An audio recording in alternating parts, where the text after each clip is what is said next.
Naman mga kabrad, tayo magbubuhos. Walang absent bukas ha. Pag umabsent bukas, tanggal na. hindi, wag na.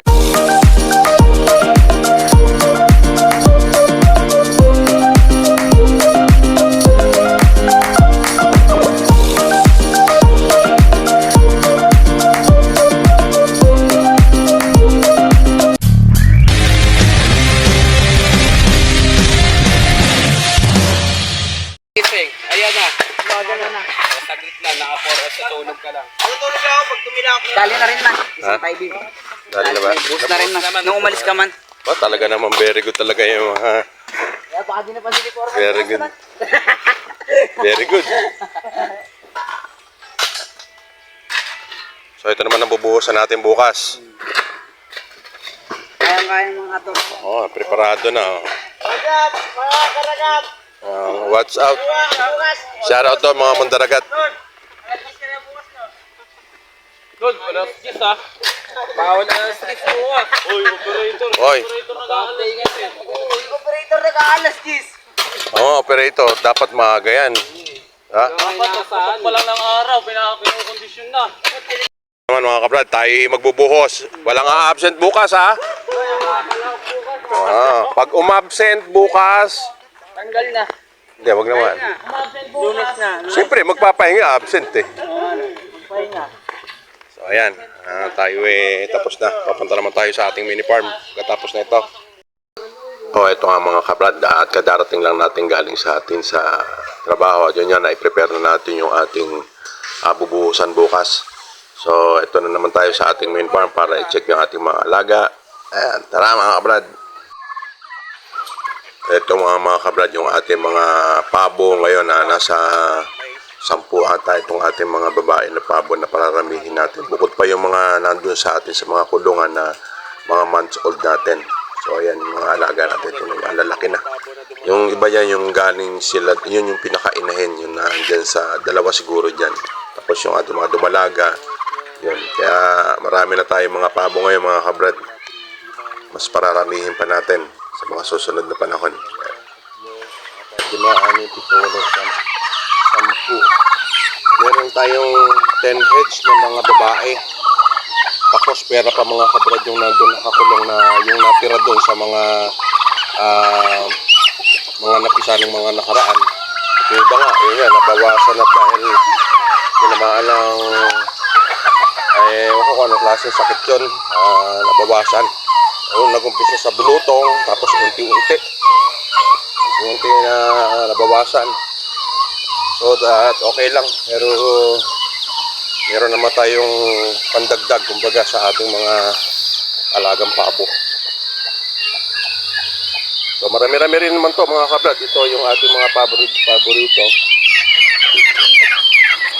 Bali siguro ang mga babae dito 2, 4, 6, 8, 10. Posible mga 10 din kasi 12 to. Tapos yung may dalawang malaki baka posible yun mga lalaki yun.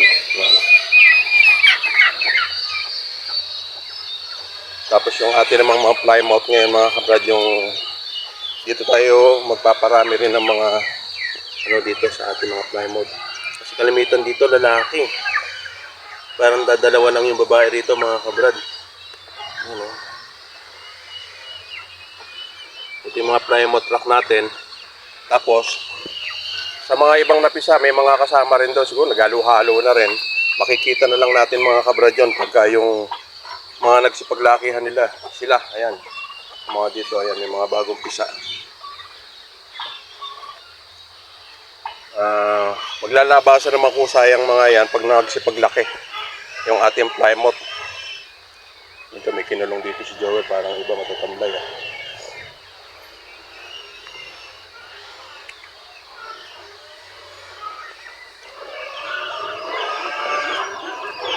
So ito nga yung ating mga dito, marami tayo mga dumalaga ditong manok na posible natin maging breeder.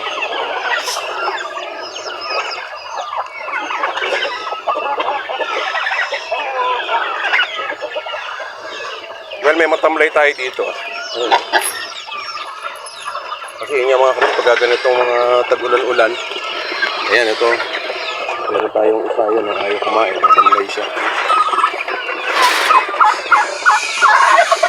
yung mga month old natin mga kabrad.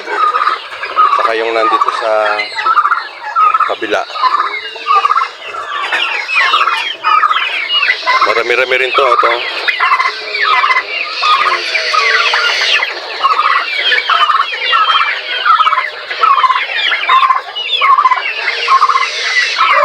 So ngayon kumbaga ganyan ang kalaki yung mga huli natin ito na mga kasunod ng mga nakakawala na yan.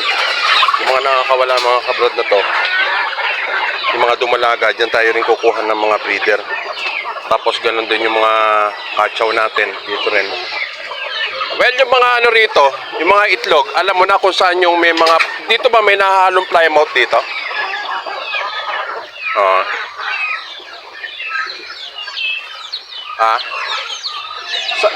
Saan ka ba merong mga plymouth na ano? Doon. Ayan mga alaga natin dito mga kabrad. So walang itlog ngayon. Dito, ito may mga lahi na to. Ito mga kabrad yung isang Rhode Island natin na isa na mas matanda dito. Nabitin. Kaya yun, nalagutan ang hininga. Kaya yun, sayang. Pero at least kahit paano, may mga lahi na siya rito sa ating mga ano. Dito naman mga kabrad, mangongolekta na lang naman tayo ng magagandang klase. Dito sa ating ano na yan.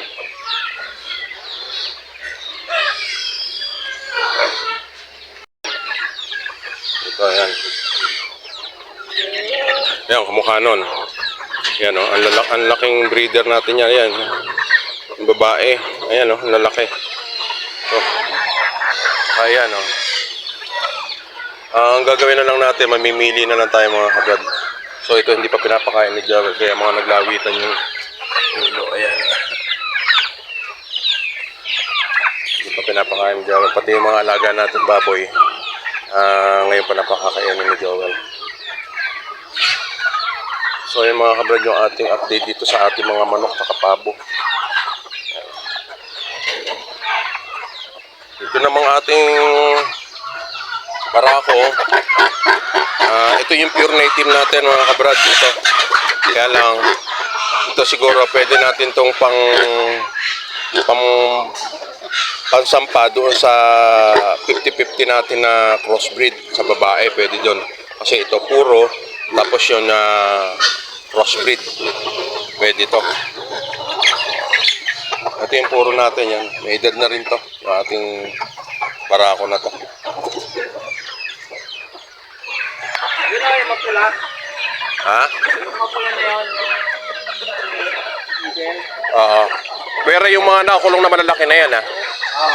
Pero yung puro yun, di ba? Di ba yung meron na may sako? Oo. Yun yun.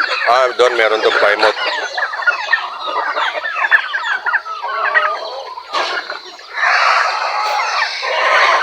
So yan, magpapakain si Joel. Wow.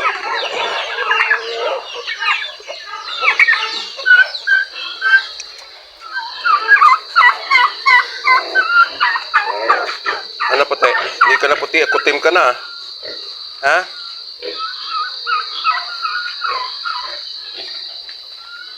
Ba? Kumusta ba? Ha?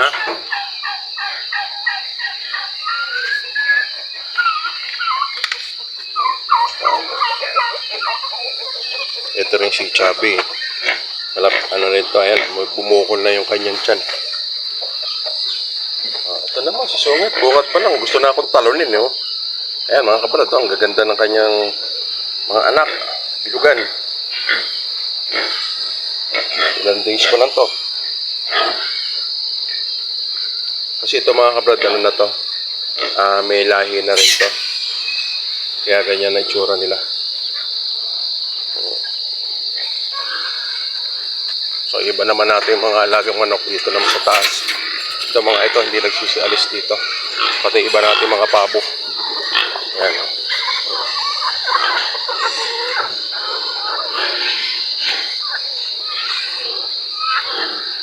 Ayan Ayan, pipitas lang muna natin ng Madre de Agua ng ating inahin dito sa bungad.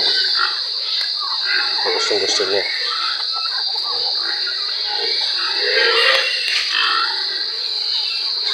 Ayan, lagwa ng ating Madre de Agua mga kabrad, oh. So mga kabrad, ito yung isang araw lang natin to pinutulan. Ayan na, may usbong na. Ayan, oh. Hindi mo mahalata yung pinagputulan. Ayan na, may mga umuusbong na kagad na ganon.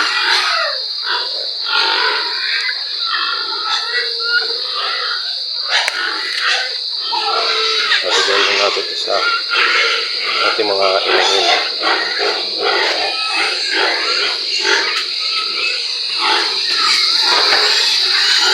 Tapos yung mga nasa flooring na yun, mga brad na maliliit na yan, ano yan, yung early wind. Early wind yan mga kabrad. Yun nga, sinasanay na rin natin yung mga bake na to. Dahil bukas awatin na itong ating itong bake na to. Kaya sinasanay natin. Pero sanay na silang kumain.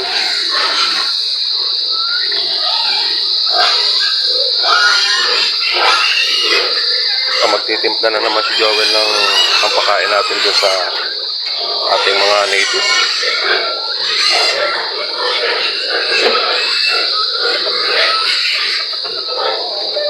No, yung mga native natin. Pinaihan nila yung tubig eh. Ha? Pinaihan. Hindi pa ba sila umiinom doon sa ano? Ang gaganda ng mga crossbreed natin mga kabrad. So dito rin mga kabrad, awatin na rin natin bukas to. Okay, number 13. Tapos itong ating si Itim. Sana magtuloy ka.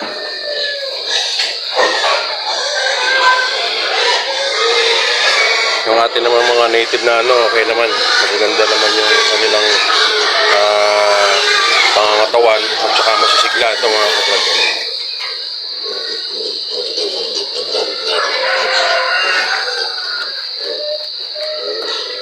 So ito rin mga kabrad, sinasanay na rin ito ni Joel na kumain ng, ayan, kumbaga pinapakain natin siya ng oxygen.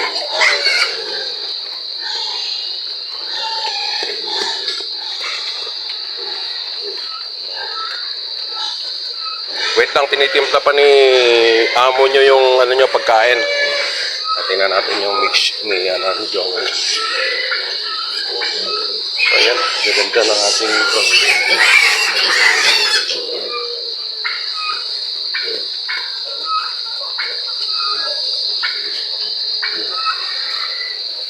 Pero marunong na silang kumain mga kapatid. Yung awatin natin bukas.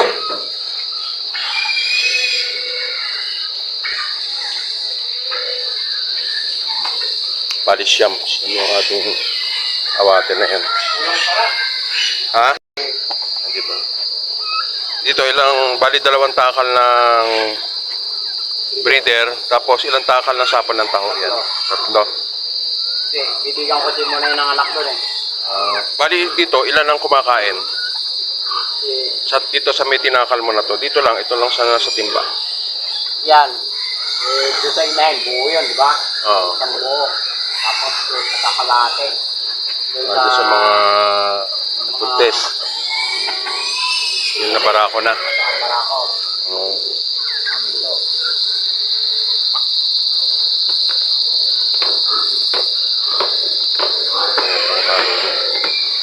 Well, hindi mo subukan na yung wet feeding siya. Pagka sa basa. Basta? Oo. Subukan mo. Pagka doon sa mga native, ganun ang gawin mo. Yan kamukha niyan, lagyan mo ng tubig. So, bali ito mga kabrad, 2 takal na starter, 3 takal na sapan ng taho. Kasi lagyan na natin yung lagyan ng tubig para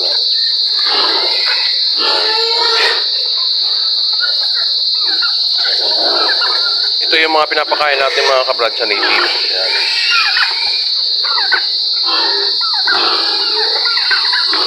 Pang inahin to, inahin. Tapos Tapos well naman doon sa ano, sa mga partner natin na native. Yun na rin. Hindi, starter ang iano mo, saka sapal ng taho. Kaya, Tapos ganyan din. kaya rin yung 5, hindi pwede haluan. Wala na? Puro na starter yan. Yung, Yung 5. oh yung 5, wag. Oo. Bigay. So yan yung pakakain ni Joel dito sa ano sa partner natin sa inahin at saka doon sa native na partner. Yan din, tsaka sa partner. Pwede na rin. Lagyan mo doon. Oh. Sarap. Ayan. May iyak eh. Hindi, pero ang pakain mo dyan sa ano, pag pinakain mo siya, starter. Starter, tapos yung may sapan ng taho. Yan kasi walang starter. Hindi pa isang takal pa nga man. Dito naman kasi sa mga native mga kabrad, walang pili ito. Hindi pihikan sa mga pagkain. Yan o. Kita nyo yung baboy na maganang kumain yung kung kumain siya pasagpang. Ayan.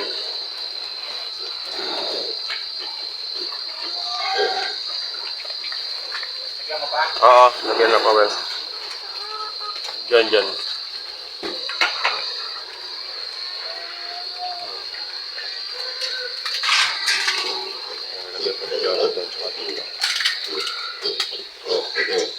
Ayan o. Mapapansin nyo yung mga baboy. Yan, breeder yan. Yung inano, dahil wala pa tayong dumarating na starter, mamaya-maya pa. Yan ang ano, wala silang kapili-pili.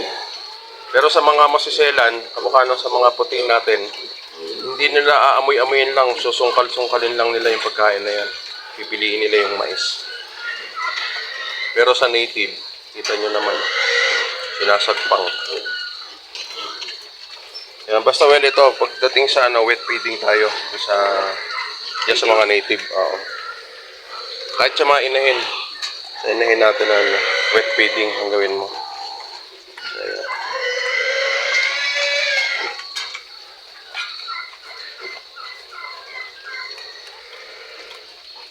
Ito well, malalakas na ba kumain to ng ano? May tira pa. Video mahina ka eh. Kaya kailangan talaga sa 8 3 pa eh. Inawat mo yun. Ikaw, ano ginagawa mo dito? Merong nang kumakain-kain pero hindi lahat. Oo nga. Kasi may natira. Pero dito sa native, lahat talaga ano, sagpang talaga sila.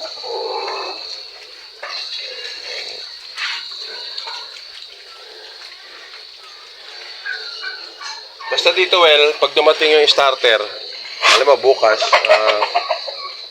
dito ang pakain mo, isang takal na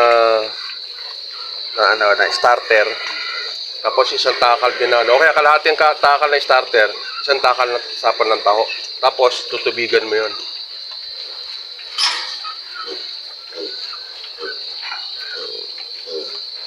Maganda nga dito, well, kung ano dito mo sila ilalagay, dito. Meron kumakain doon sa lugar na yon, may kumakain dito, tsaka doon. Tipid naman dyan. Pag-iwahiwalayin mo kung ano, para hindi sila nag-agaw-agawan. Kasi pagka isang lagayan sikan. Sino yung mga kabrad, ubus ka agad. Kaya kung nilagyan ba ito, hindi pa nilapot. Ayun sa drinker. So ito naman mga kabrad, mga isang buwan lang to, meron na naman tayong bentahin dito. Mga pangkutsinilyo. Kasi medyo mabilis-bilis na lumaki kesa sa pure native. Yan. Okay. So ito sanang si Item. Gumanda sana yung ano na ito. Okay na nandyan eh. Oo, halata na Tapos ito, well, ang gagawin mo talagang ano to.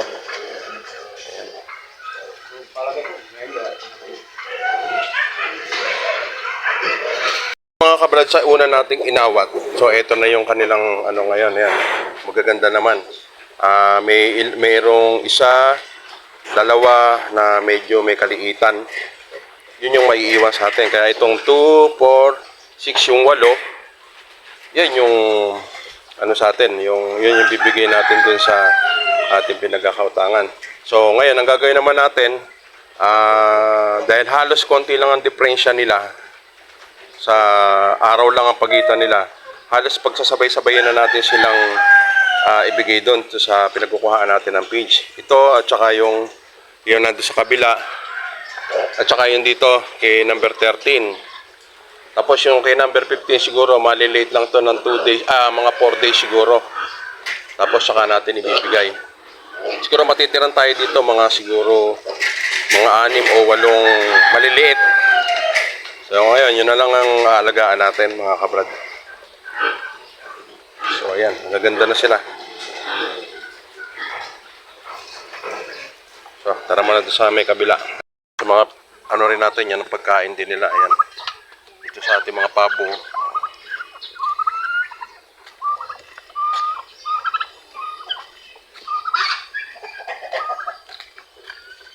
Ayan, pagkain ng ating mga manok. Ayan. So ayan, pinakain na si Sungit. Ayan, sakto lang well yung ganyang may sabaw-sabaw. Okay lang yan.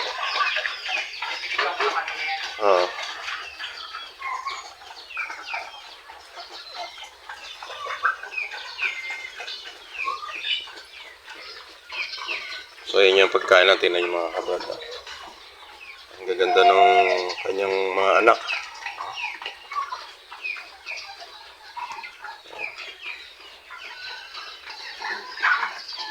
Ayan mga kabrad, at nakatapos na naman ang maghapon natin. Diyan nakapagpakain na naman tayo ng ating mga alaga. At naitimpla na natin sila ng bago natin timpla yon na sa mga native pig natin. Yun nga yung kailangan wet feeding, yun dun sa ating mga native, sa patiner. At kung ano yung tinitimpla ni Joel, sabi ko sa kanya, pag starter, sa mga patiner na native, starter ang pakakain niya, tapos yung sapal ng taho, yun ang imimix. Yung wag purong starter. So yun yung gagawin ni Joel ngayon, tapos wet feeding tayo para dun sa ating patiner na native. So dito naman sa ating puti na awatin, yun nga, sabi ko nga, 30 days mula dun sa inahin, tapos mga 15 days natin pakakainin ng early wean, tsaka natin ibibigay dun sa ating pinagkakautangan ng pigs. So ayun mga kabrad, at least alam nyo kahit pa paano, di ba? Kaya muli, maraming salamat. God bless po sa ating lahat.